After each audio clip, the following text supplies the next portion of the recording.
하나님 말씀 보겠습니다. 욥기서 23장 10절에서 14절입니다.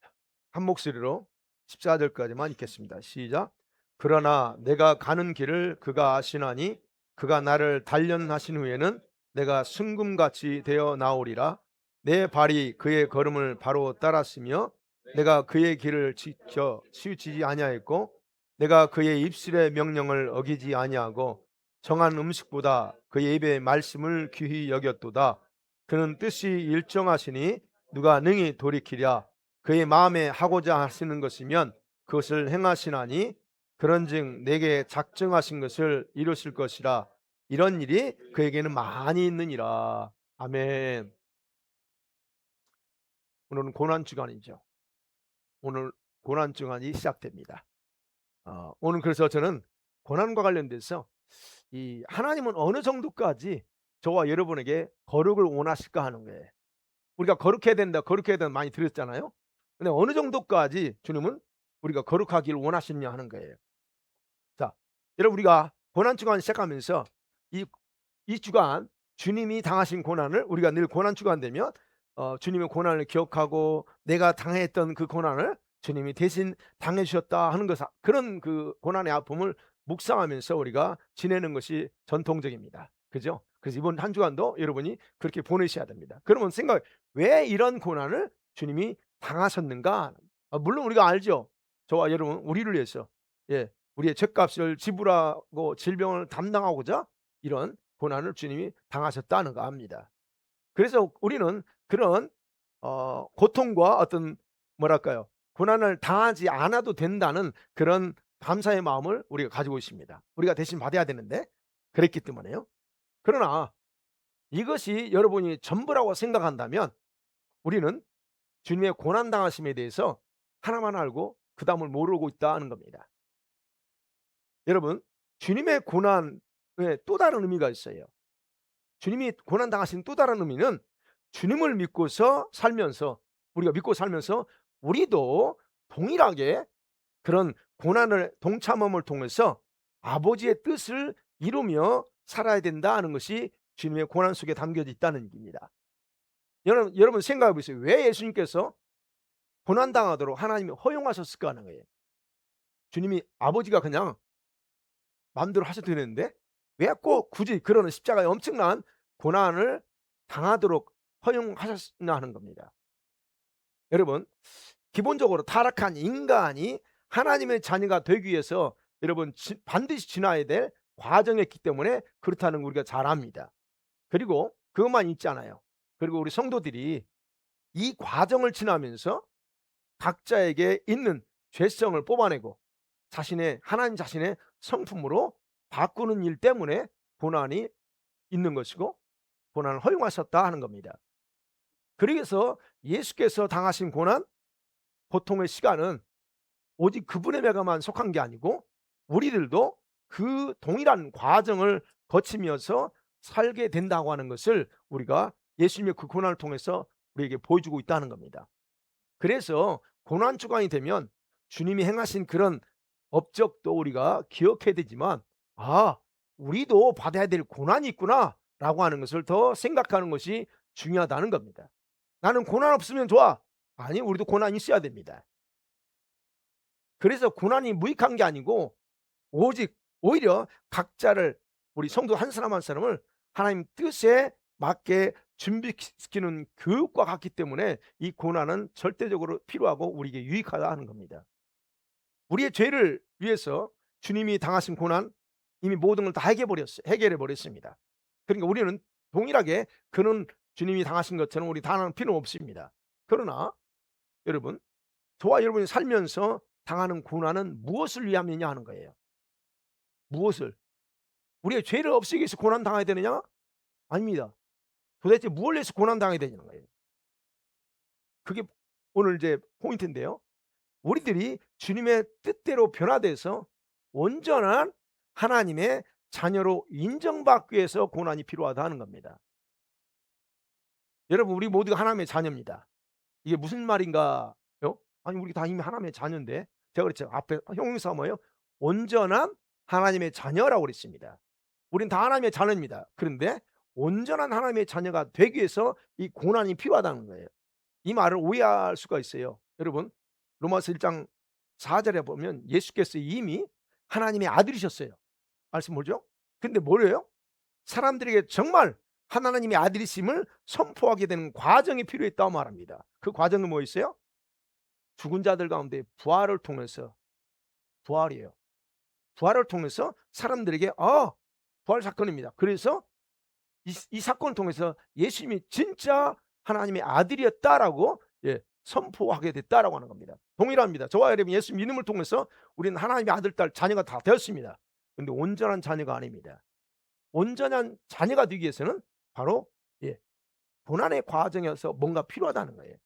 그렇기 때문에 주님의 자녀들인 저와 여러분에게 고난이라고 하는 과정이 필요하다는 거예요. 그 이유는 뭐냐? 진짜 요 말씀처럼 참 하나님의 자녀임을 인정하는 과정, 코스이기 때문에 이게 필요하다는 겁니다. 자, 첫 번째로 생각해 봅니다. 그래서 우리 성도들에게는 고난이 절대적으로 필요합니다. 좀 표현이 그런가요? 절대적입니다. 자, 아까 말씀한 그런 면에서 여러분, 우리들에게 하나님은 각자의 연령과 필요에 따라 고난을 허용하십니다. 그런데 분명한 목적이 있다는 것. 다 다른, 각각 다 다른 목적을 가지고 있어요. 물론 궁극적으로 하나예요. 하나님 온전한 자녀가 되는 것. 그러나 각각 다 다르기 때문에 다른 그 관점에서 주님이 접근하세요.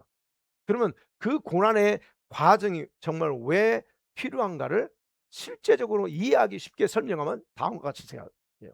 제가 이제 검색해 봤어요. 여러분, 금, 여러분 금 좋아하시죠? 예. 예. 이 금이 순금이 되는 과정을 혹시 아시나요? 금이 어디서 나와요? 조사해 보니까 어떤 광석, 동광석이라는 곳이 있대요. 거기에서 순금이 나오는데 그 과정이 있대요. 여러분, 100%의 순금이 진짜 있을까요? 100%. 예. 제가 이제 조사해 보니까 이 순금의 농도는 뭐냐면 24 분할로 이렇게 순도가 정해진대. 그래서 24K 있죠. 예, 24K는 99.9999 이게, 이게 24K입니다. 금이 함량이 그 99.999라는 거예요. 그게 함량이 순금이고 18K도 있죠. 18K는 몇 프로인 줄 아세요? 저도 몰랐어요. 검색해 보니까 금의 함량의 75%가 되는 게 18K래요. 그다음에 14K도 있죠. 14K는 더 낮습니다. 58.5% 금에 포함된 게 14K라고 말합니다. 그러면 75% 나머지 25%는 뭐가 들어 있다는 거예요? 다른 게 섞여 있다는 거예요. 그러면 보세요.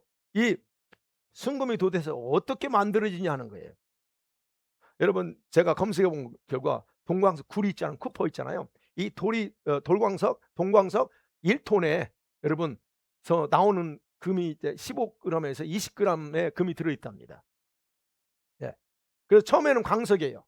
동광석이에요. 구리에 불과하지만 1000도 이상의 그런 어떤 용광로에 집어넣는대요. 3번을 집어넣는답니다.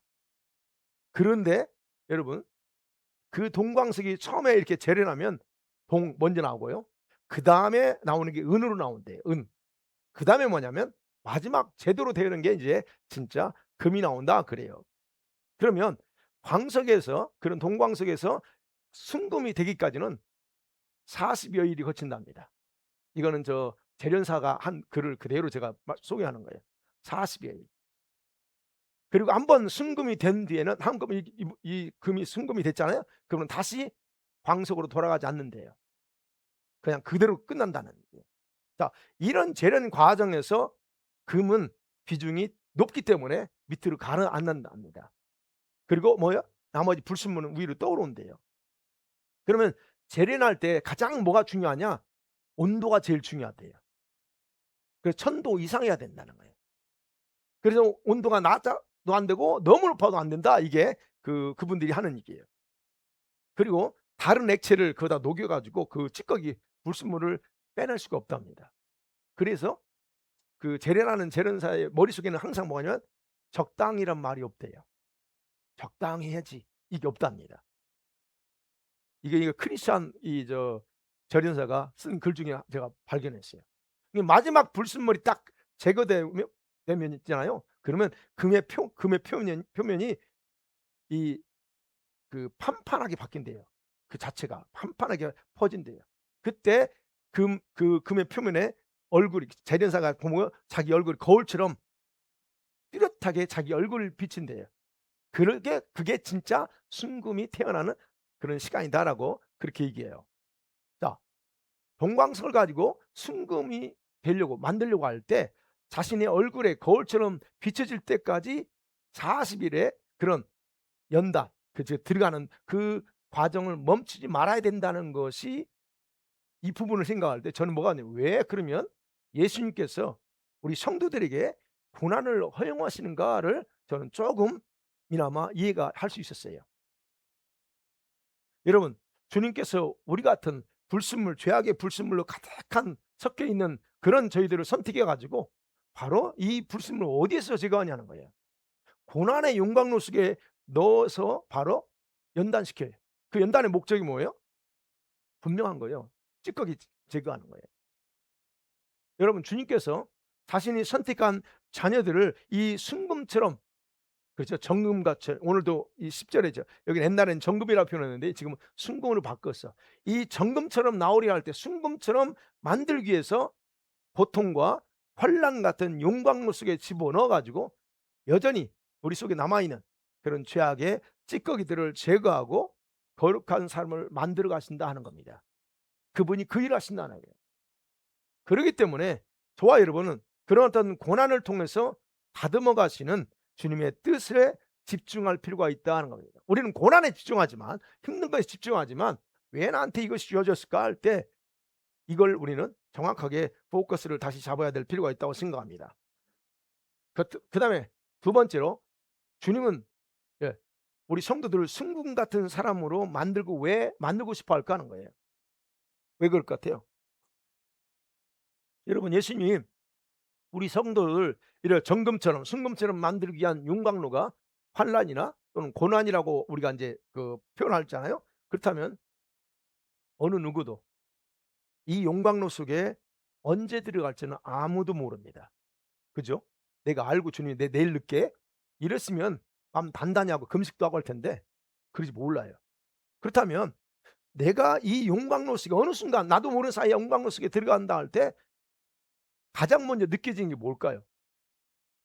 '주님 왜 그래요?' 그죠? 갑자기 어느 순간에 그런 순간이 올 때 그런 게 나올 수 있고, '하나님 과연 어디 계세요? 왜 내가 이런 일을 당해야 됩니까?' 이런 질문을 가질 수 있다는 거예요. '왜 납니까?' 이거죠. 내가 이렇게 힘들고 고통스러워하는데 하나님은 도대체 뭘 하고 계세요? 그게 여러분 욥이 하는 얘기예요. 욥이 8절 9 절에 그래요. "내가 앞으로 가도 뒤로 가도 주님이 안 보여. 도대체 내가 힘들고 고통 속에서 죽겠는데 아무리 주님을 보고 찾으려고도 안 보여. 앞으로 가면 계실까? 뒤로 가면 돌아볼까? 없어. 옆으로도 안 계시고 아무도 없네." 분명히 주님께서는 본인이 말해. 9 절에 왼쪽에서 이래 주님이. 그런데 왼쪽에서 이래 그분을 만날 수 없는 상황이고, 오른쪽에서 돌아봐도 주님이 주님 볼 수가 없어. 이런 어떤 처절한 고통스러운 그 과정. 이럴 때 어떻게 해요? 마치 내가 혼자 달랑 사막 같은데 바다에 그냥 던져져 있는 것 같은 느낌을 받을 수 있습니다. 자, 이러한 상황을 가장 심각하게 겪은 사람이 욥이란 말이에요. 여보세요? 근데 중요한 건 그래요. 욥의 믿음이 얼마나 큰가를 우리가 조금 더 알 수 있는 말이, 고백하는 말이 바로 오늘 10 절입니다. 10절 그가 뭐라고 그래요? 같이 한번 볼까요? 다시 시작. "그러나 내가 가는 길을 그가 아시나니 그가 나를 단련하신 후에는 내가 순금같이 되어 나오리라." 예. 그 고통 속에 앞으로 옆으로 뒤로 다 봐도 안 보이는데 그 고통이 너무 힘들지만, 근데 그 믿음의 고백이, 아 이분이 얼마나 믿음이 큰가를 알아요. '나 이거 지금 내가 하는 길 지금 주님 다 아신다. 다 아시고, 그리고 이것이 나를 하나님의 단련하는 과정이야.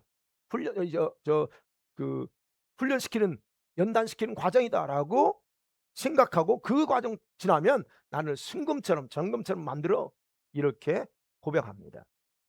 여러분, 욥이 당한 고난은 본인이 자수한 게 아닙니다. 아시죠?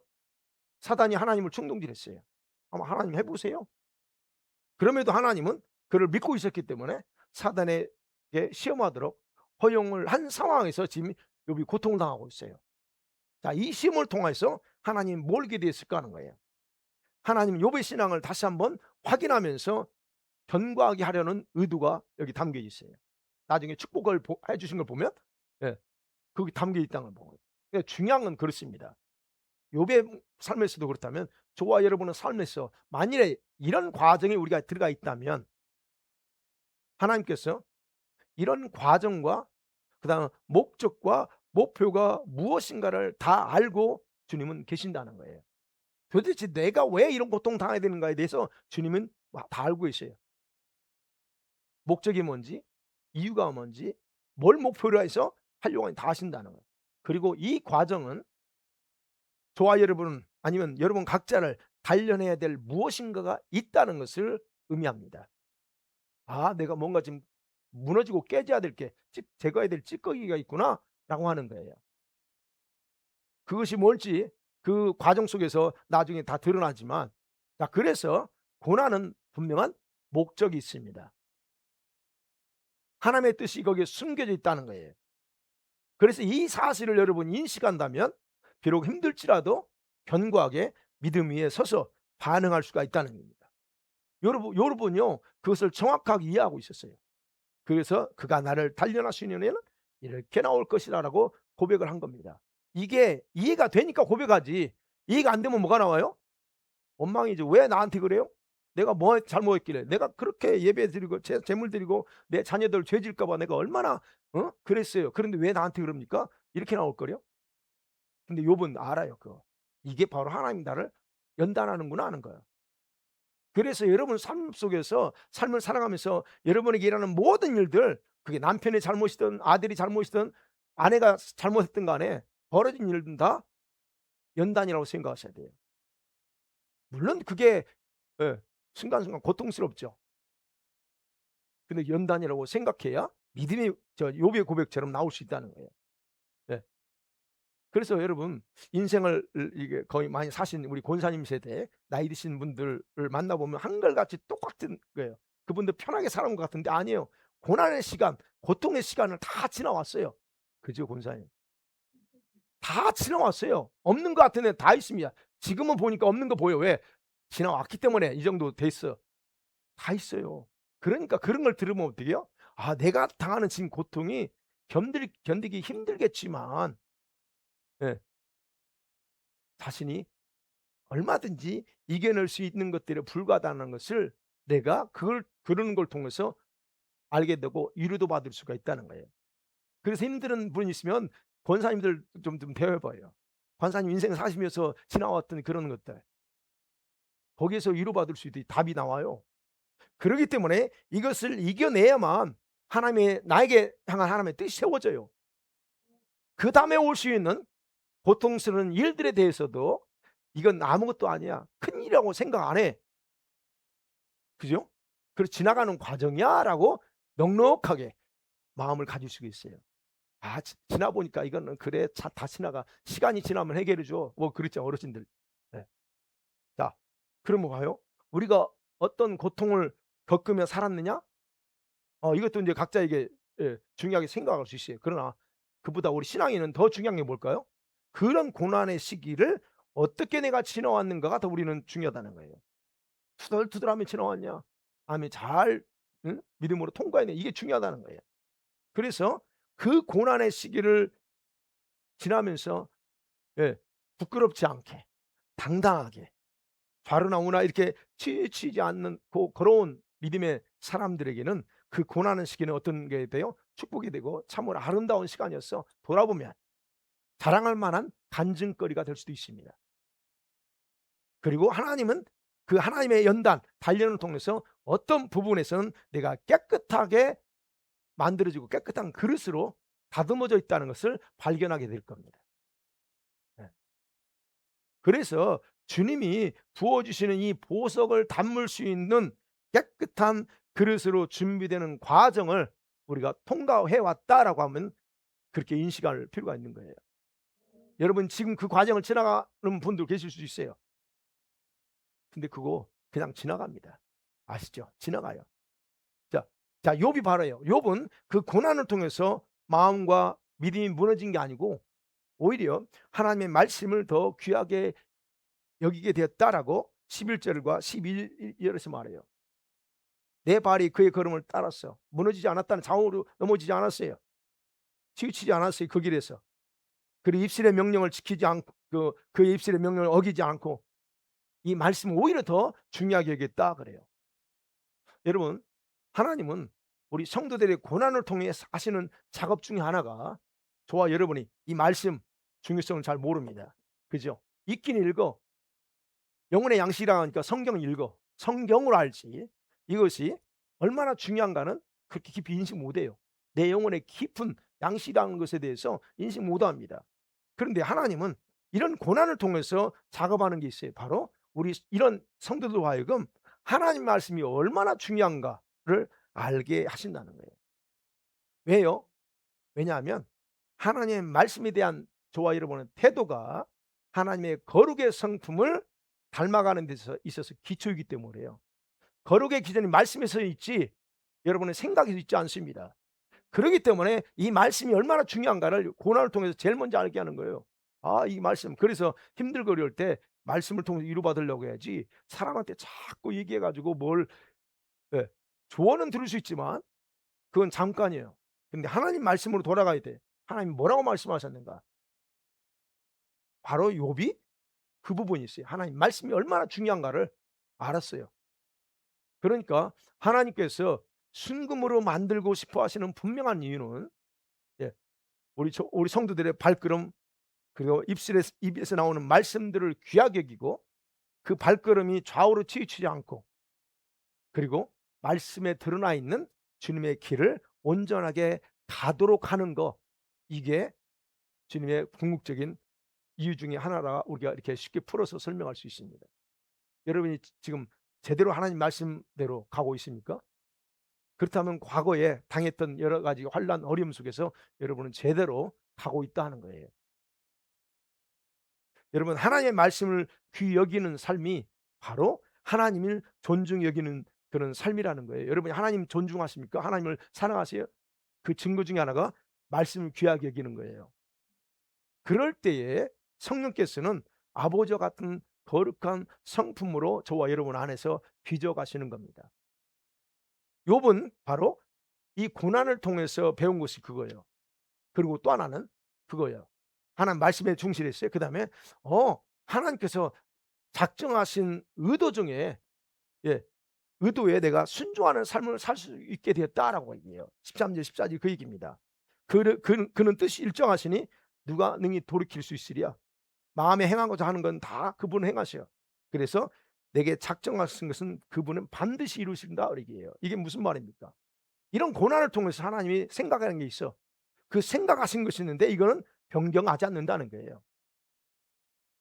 나를 주님이 이 시점에서 나를 뭘 다듬었겠다, 훈련해서 연단해서 뭘 찌꺼기를 제거하겠다 딱 결정했으면 그건 완성할 때까지 그냥 가신다는 거예요. 내가 고통스러워 주님 좀 이거 취소하면 안 돼요? 아니, 그게 안 된다는 거예요. 돌이키지 않습니다. 그분의 마음을 딱 정했으면 그거를 행하시는 분이라는 게 13절 14절이에요. 그래서 그 뜻을 완성하기 위해서는 주님이 알아요. 고통을 당하는 내가 얼마나 힘들어할지도 알고 포기할 수 있다는 것도 아세요. 그렇지만 절대로 바꾸지 않고 기뻐행하십니다. 그래서 내가 여기서 무너질 수 있어 싫어요. 나 도망갔지요. 그 면제된 게 아닙니다. 통보하기 전에는 면제되지 않아요. 그러면 어디요? 1년 후에 또 옵니다. 그거. 그 과정 또 반드시 거쳐야 돼요. 왜요? 그거 훈련인데 도망가요? 도망가면 또 와요. 그러면 도망가면 다음에는 조금 더 세게 와요. 진짜 이건 원리가 그래요. 그래서 주님이 오늘 저 13절 14절이 그거예요. 주님은 그래서 그 받을 때 그냥 한 번에 그냥 패스해 버리세요. 진짜요. 이게 뭐 하나님 주권입니다. 누구를 위해서요? 하나님 자신을 위해서 그런 게 아니에요. 나를 위해서 그래요. 이런 하나님의 주권 앞에서 저와 여러분이 해야 될 게 뭐냐? 욥이 말하니 오직 잠잠히 하나님이 자기에게 이루어지길, 하나님의 뜻이 자기에게 이루어지길 그냥 기다리는 거예요. 그리고 참고, 그래 한번 해 보세요. 죽진 않겠죠. 그 있잖아요. 제가 시험 볼 때 항상 그래요. 제가 시험을 공부할 때 볼 때 스트레스 안 지금까지 공부하면서 스트레스 안 받고 한 게 아직 뭐 패스만 하면 되지.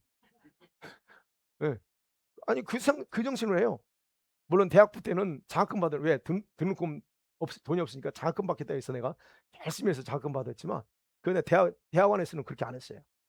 대학원에는 장학금 필요 없고 나는 그냥 인제 패스만 하면 돼. 이렇게 하니까 스트레스를 안 받아요.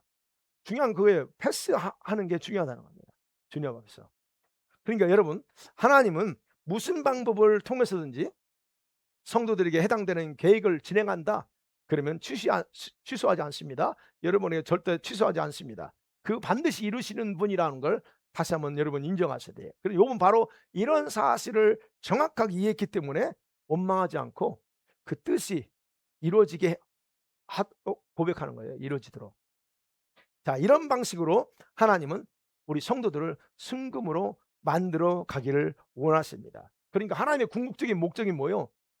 여러분과 저를 자신과 같은 성품인 거룩, 그 거룩을 우리 내면에 셋업하기 위해서 그렇다 하는 겁니다.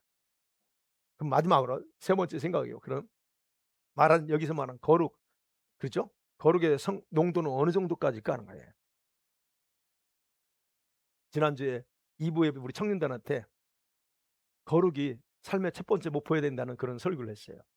청년들은 오늘 설교 듣는 청년들은 또 좀 더 이해가 될 수 있어요. 우리 삶의 목표는 거룩이어야 되는데 첫째가 되는데 그럼 거룩의 농도, 거룩이 몇 프로 정도 돼야 거룩이라고 말하냐는 거예요. 앞에서 언급했죠. 예, 순금의 농도는 99.99%. 그다음에 24K요. 18K 75, 14K가 58.5예요. 그러면 이 기준을 우리가 이제 이해하기 쉽게 이 기준을 하나님이 정한다면 하나님께서 말씀하신 거룩의 그 농도는 최하 어디까지 가야 돼요? 59%는 가야 된다는 거예요. 최하 14K 되는 59%는 돼야 그래도 거룩하다라고. 왜? 아니 인제 그 기준을 본다면 그렇다는 거예요. 자, 그러면 하나님께서 저와 여러분을 다루면서 연단하는 부분이 어디예요? 어느 부분입니까? 분명히 성경이 말하고 있어요. 잠언 17장 3절에 연단하는 영역이 있어요. 정확히 시작. 도가니는 은을, 풀무는 금을 연단하거니와 여호와는 마음을 연단하신다. 예. 여러분의 몸을 연단하지 않습니다. 여러분의 생각을 연단하지 않아요. 여러분의 마음입니다. 즉 여러분의 영혼을 연단하세요. 그러면 연단하는 이유가 또는 연단을 통해서 몇 프로의 거룩을 세우기 위해서 그럴까 하는 거예요. 예를 들면 그렇습니다. 저와 여러분에게 있는 교만. 우린 다 교만해요. "나는 교만 안 해."라고 하는 사람은 진짜 그 사람이 교만한 사람이야. 다 우리는 교만한데 기본적으로 다 교만한데 나는 그렇다면 이게 진짜 이게 심각한 거예요. 그러면 다 있으니까 이거요. 그런 교만과 관련된 성품들은 다양합니다. 교만이 교만해 그게 아니에요. 자기의예요. 내가 옳다고 여기는 게 그게 교만이에요. 자기의가 강한 사람 있잖아요. 어 자기 "이거 아니면 아니야." 뭐 이런 식으로 그게 제 대표적인 저거잖아요. 절대 아니야 이거. 그런 이런 자기의도 교만의 뿌리고 그다음에 뭘까요? 여러분 안에 올곧음이라는 게 있어요. 그죠? 무슨 말 아시죠? 올곧음. 예? 모르겠어요? 올곧음이라고. 어 그래요? 그럼 찾아보세요. 올곧음 아니 이제 자기만이 가 있잖아요. 이 옳다. 이 옳다라고 딱 정해 놓은 것들이 있잖아요. 올곧음이에요. 그래서 거기에 굽히지 않는 거 있잖아요. 굽히지 않아요. 그 올곧음 또는 자긍심이 있어요. 내가 그래도 그 자긍심이 다 어디에 뭐냐? 뿌리는 뭐냐? 교만이에요. 그러면 이런 자긍심 이런 것들이 교만의 여러 가지 줄기들이 여러분 십자가에서 죽기 위해서는 몇 번의 용광로 속에 들어가야 될까 하는 거예요. 몇 번. 이런 것들은요. 자기 스스로의 의를 자처하는 것들이거든요. 근데 이런 것들은 어떻게 제거되거나 내 안에서 없어질 수 있을까? 내려놓을 수 있을까 하는 거예요. 그 내가 스스로 안 되더라고요 이거는. 이거는요. 특별히 교만은 하나님이 처리하지 않으면 이게 안 돼. 진짜요. 그러니까 저는 그거를 어 과정을 통과했으니까 제가 이게 얼마나 고통 교만이 얼마나 센가 저는 자기의라고 그랬어요. 저한테는 자기 올고듬도 포함되고 자긍심은 좀 그럴 것 같고 제가 강했던 건 자기의와 올고듬. '나는 이래.' 이런 것들. 근데 이게 깨지는 게 어마어마하게 고통스러웠어요. 그러면 봐요. 이런 걸 보면서 제가 쉽게 깨지는 게 아닌 게 많다는 거예요, 우리 안에. 자존심? 어떨까요? 여러분 자존심. 그 자존심 쉽게 깨집니까? 자존심 건드리는 말 한마디 하면 막 뒤집어지는데 우리가 이걸 본 거예요. 그럼 봐요. 일어났던 것이 하나 교만이라고 하는 것만 하나를 깨지게 했어도 몇 번의 용광로 들어가야 되는가 우리가 생각해 봐요. 그러면 성경의 인물 중에서 다윗이 나옵니다. 여러분 다윗은 성경에서 성격이 대부분 인물 성격을 이렇게 대충 파악하는 거지만 그 깊이는 몰라요. 그런데 다윗은 자신만이 가지고 있던 이런 자긍심과 올고듬을 깨트리는 과정이 있었답니다. 그게 어디냐면 여러분 다윗이 골리앗을 죽였어요. 믿음으로 담대하게 죽였어요. 그래서 그가 무슨 칼로 죽였어요? 자기 칼로 죽인 건 골리앗 칼로 죽였어요. 그래서 그거를 이제 저 성막에다 갖다 놨잖아요. 그리고 인제 사울을 피해서 도망갈 때 그 칼을 받아요. 그 칼을 받죠. 그러면 지금 뭘 의미하냐면 그게 하나님께서 이 그와 함께 하셔서 이렇게 승리했다고 하는 것을 그걸 통해서 본인은 다시 한번 이렇게 상기시키면서 했어야 된대. 그래서 하나님의 뜻대로 움직여야 하는데 그런데 그 하나님을 신뢰하지 않고 불안과 두려움 때문에 어디로 도망갔어요? 블레셋 땅으로 도망갔어요. 블레셋의 가드 왕 앞에서 어떻게 했어요? 미친 체 하면서 침 흘리면서 어 미친 사람처럼 그렇게 행동을 했어요. 여러분 그거 한번 해 보세요. 지금 어느 누가 그렇게 제정신인데 내가 그렇게 할 수 있느냐 그건 쉽지 않아요. 뭘 내려놔야 돼요? 자존심이고 다른 사람이 나를 어떻게 보냐 이게 완전히 다 무너져야 내가 그걸 하지 연기가 아니고 진짜. 여러분 바로 일어났던 원래 하나님은 그 계획이 아니었는데 하나님 계획이 다윗이 스스로 블레셋으로 도망가기로 결정하면서 자신의 자존심을 완전히 꺾어야 하는 가운데 꺾는 그런 가운데 그렇게 된 거지 하나님이 작정한 게 아니에요. 그럴 때 바로 다윗에게 있던 그 가도왕에서 그런 미친 체 할 때 그럴 때 다윗에게 있었던 어떤 그 자기만의 어떤 그 자긍심이나 '나는 하나님 앞에 기름 부음 받은 종이야.' 이런 것들 올고듬 이런 것들이 이게 무너졌다 하는 거예요. 그러면 보세요. 다윗 우리는 그 이제 스토리니까 상상만 하지만 다윗이 그렇게 하기로 결정했을 때 그게 쉬웠을까 하는 거예요. 제가 무슨 말씀드리려고 해요? 저와 여러분 내면에 가지고 있는 이런 교만 같은 건 하나를 깨더라도 어마어마하게 그런 과정이 필요하다는 거예요. 그럼 바로 이런 우리 저와 여러분 내면에 죄악된 이 성품들이 이 고난과 이 고통의 용광로 속에 들어갈 때에 몇 개씩 다듬어지고 깨어질까 하는 거예요. 제가 이제 성경에 보면 지난번에 그랬잖아요. 최하 우리 이 사람의 속에서 나오는 게 15 가지만 볼 때 15 가지요. 그 15 가지가 있는데 그것이 하나하나 우리 안에서 깨지고 무너지고 거룩한 성포로 바뀌어 나가는데 도대체 몇 번의 용광로에 들어가야 되느냐는 거예요. 이것들을 제거하기 위해서요, 주님이. 아까 그랬죠. 동광석의 구리가 천도의 불 속에 40번 40번을 네 들어가야만 되는 것처럼 그렇다고 하면 이렇게 변질된 저와 여러분은 각자의 하나님의 성품, 하나님 형상의 성품들이 변질되어 있어요. 그런 변질된 성품들이 한 번으로 그런 찌꺼기가 제거될 수 있을까 하는 거예요. 그러면 얼마나 좋아. 그게 아닐 거라는 거예요. 우리 스스로 알아요, 여러분. 저는 알아요, 제가. 내 자신의 자존심이 무너지고 교만이 완전히 깨지는 데 걸리는 시간, 이 시간을 저는 알아요. 아마 어르신들 우리 권사님들도 어느 정도 아실 거예요. 내가 이렇게 되기까지 얼마나 거쳐왔는가 다 아실 거예요. 알 만한 사람은 다 아실 겁니다. 그러니까 자신의 성품 중에서 현재까지 어느 부분에서 연단받고 변화됐는지 그리고 아직 변화돼야 될 부분이 무엇인지 잘 파악하고 계시나요? 한번 파악해 보세요. 내가 어떤 부분에 연단받았고 어느 부분에서 멀었는지 파악해 보셔야 돼요. 저는 이걸 이제 말씀 이렇게 하면서 제가 인제 이렇게 검색이 아니지, 내가 이 검 저 살펴보거든요. '내가 어느 부분에서 아직 있는가?' 있어요 아직까지도. 나는 완전하지 않기 때문에. 그래서 얘기하는 거예요. 그런 부분을 다루려고 하는 거예요. 여러분 안에 가나안 일곱 족속, 제가 옛날 얘기 드렸죠. 일곱 족속, 그 일곱 족속은 우리 안에 있는 가장 악질적인 또 독한 그런 어떤 그 성향들 또는 성품들이다 그랬어요. 여보스 족속에 해당되는 게 질투, 시기, 원망, 불평, 여러분 다 있죠? 나만 있는 게 아니야. 다 똑같아. 그죠? 그다음에 아모리 족속에 해당되는 그게 뭔 줄 아세요? 고집, 아집, 예, 교만, 이런 것들이 아모리 족속 그 족속의 특성이에요. 그다음에 휘 족속에 가지고 있는 특성이 뭔 줄 아세요? 음란, 동성애, 쾌락, 요런 걸, 예, 안목의 정욕을 추구하려고 하는 것들이에요. 브리기스 족속이 가지고 있던 그런 것은 포악함이야.